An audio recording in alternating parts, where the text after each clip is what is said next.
আজকের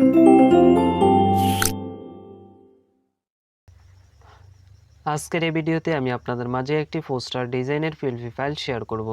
তো পোস্টার ডিজাইনের পিএলপি ফাইলটি হলো 26শে মার্চ মহান স্বাধীনতা দিবস। আপনারা সবাই জানেন।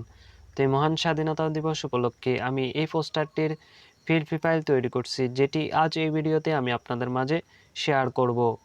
তো এই পিএলপি ফাইলটির মাধ্যমে আপনারা আপনাদের ছবি এবং নাম বসিয়ে এই ধরনের একটি পোস্টার ডিজাইন তৈরি করতে পারবেন। আসসালামু আলাইকুম, কেমন আছেন সবাই? আশা করি সবাই ভালো আছেন। আপনারা দেখছেন Tanvir tech point YouTube channel. আমি তানভীর আছি আপনাদের সাথে আরও একটি নতুন ভিডিও নিয়ে। আজকের ভিডিওটি যদি সম্পূর্ণ দেখেন তাহলে আপনার হাতে থাকা স্মার্টফোনটি ব্যবহার করে আপনি নিজেই এই ধরনের একটি 26শে মার্চের পোস্টার ডিজাইন তৈরি করতে পারবেন।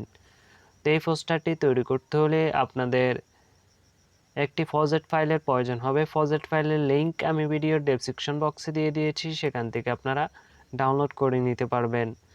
আর এই ফরম্যাট ফাইলটিকে কাস্টমাইজেশন করতে হলে একটি অ্যাপসের প্রয়োজন হবে। অ্যাপসটির নাম পিক্সেল ল্যাব। অ্যাপসটি আপনারা আমার ভিডিওর ডেসক্রিপশন বক্স থেকে অথবা প্লে স্টোর থেকে ডাউনলোড করে নিতে পারবেন। আর এই পিএলপি ফাইলটিকে বা এই ফরম্যাট ফাইলটিকে ডাউনলোড করতে হলে 4 ডিজিটের পাসওয়ার্ডের প্রয়োজন হবে। পাসওয়ার্ডগুলো আমি ভিডিওর স্ক্রিনে দিয়ে দিয়েছি, সেখান থেকে আপনারা ফ্রিতে ডাউনলোড করে নিতে পারবেন।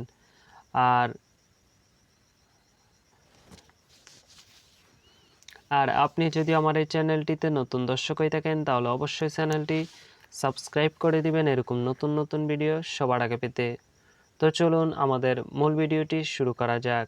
ওকে, চলে আসলাম আমরা সরাসরি পিক্সেল ল্যাব অ্যাপসে। তো এখন আমি আপনাদেরকে দেখিয়ে দিব কিভাবে আপনারা পিক্সেল ল্যাব অ্যাপস দ্বারা ফরম্যাট ফাইলটিকে কাস্টমাইজেশন করে নেবেন।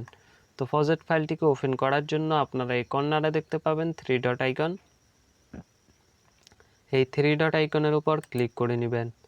ক্লিক করার পরে আপনারা এখানে দেখতে পাবেন ওপেন ডট পিএলপি ফাইল, এটার উপর ক্লিক করে নেবেন। তারপরে আপনারা আবারও দেখতে পাবেন ডট পিএলপি ফাইল নামে একটি অপশন রয়েছে, এই ডট পিএলপিতে ক্লিক করে নেবেন। তারপরে আপনারা ডাউনলোড নামে একটি ফোল্ডার রয়েছে, এই ডাউনলোড ফোল্ডারের উপর ক্লিক করে নেবেন। তারপরে নিচের দিকে স্ক্রল করবেন। স্ক্রল করলে আপনারা পোস্টার ডিজাইনের পিএলপি ফাইলটি পেয়ে যাবেন। তো পাওয়ার পর আপনারা পিএলপি ফাইলটির উপর ক্লিক করবেন। তারপরে এখান থেকে ওপেন অ্যান্ড অ্যাডের উপর ক্লিক করে নেবেন।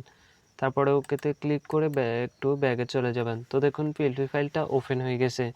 তো এখানে আপনাদের বেশি কিছু কাজ করতে হবে না, আপনাদের নাম এবং ছবি বসিয়ে দিলে এটা হয়ে যাবে। তো আমি আপনাদেরকে আগের নামটা বসিয়ে দেখাচ্ছি। তো নাম বসানোর জন্য এই নামটার উপর একবার ট্যাপ করবেন। ট্যাপ করার পরে আপনারা এই অপশনে ক্লিক করবেন। তারপরে আপনারা এই অপশনে ক্লিক করার পরে এডিট অপশনে ক্লিক করে আপনাদের নামটা এখানে বসিয়ে দিবেন। আপনার নাম লেখা হয়ে গেলে আপনি ওকেতে ক্লিক করে নেবেন। তারপরে মাই সেন্টার করার জন্য রিলেটিভ অপশনে ক্লিক করবেন। তারপরে মাই সেন্টার করে নেবেন। তারপরে আপনার যদি কোনো পদবি থেকে থাকে তাহলে আপনি এখান থেকে আপনার পদবিটা দিয়ে দিবেন। পদবি লেখা হয়ে গেলে আপনারা ওকেতে ক্লিক করবেন। তারপর আবার রিলেটিভ অপশনে ক্লিক করে এটাকে মাই সেন্টার করে নেবেন।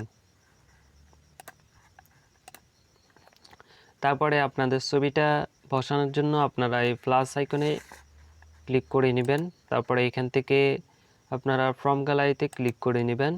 তারপরে আপনাদের ব্যাকগ্রাউন্ড রিমুভ করা একটা ফটো এনে এখানে বসিয়ে দেবেন। তো যারা জানেন না কিভাবে এক ক্লিকে ব্যাকগ্রাউন্ড রিমুভ করতে হয়, এই নিয়ে আমার একটা ভিডিও তৈরি করা আছে, আপনারা চাইলে দেখে আসতে পারেন। তো আমি এই ছবিটাকে সিলেক্ট করে নিলাম। তারপরে এখান থেকে এটাকে সুন্দর মতো বসিয়ে দিব। আমি এটাকে একটু ছোট করে নিলাম। তারপরে এখান থেকে এটাকে সাইজ মতো এখানে বসিয়ে দিব। তারপরে এটাকে এই ছবিটার নিচে নেওয়ার জন্য, এই শেপসটার নিচে নেওয়ার জন্য এই লেয়ার অপশানে ক্লিক করব। তারপরে এখান থেকে এটাকে ধরে নিচে নিয়ে আসব। তারপরে এটাকে ডিলিট করে দেব। তো দেখুন সম্পূর্ণ কাজটি হয়ে গেল। এখন আমরা এটাকে সেভ করে গ্যালারিতে নিয়ে যাব। তো গ্যালারিতে নিয়ে যাওয়ার জন্য আমরা শেয়ার অপশন অথবা মেমোরি আইকনে ক্লিক করে এটাকে সেভ করে নেবে। তো আমি শেয়ার অপশনে ক্লিক করলাম। তারপরে এটাকে এইচডি ভাবে ডাউনলোড করার জন্য আলট্রা সিলেক্ট করে নিলাম। তারপরে সেভ টু গ্যালারি দিয়ে দিলাম। তো দেখুন আমার এটা সেভ হয়ে গেল। তো এই ছিল আমাদের আজকের ভিডিওটি যদি ভালো লাগে তাহলে অবশ্যই একটি লাইক করবেন, কমেন্ট করে আপনার মতামত জানাতে ভুলবেন না। এরকম নতুন নতুন ভিডিও সবার আগে পেতে আমাদের চ্যানেলটি সাবস্ক্রাইব করুন।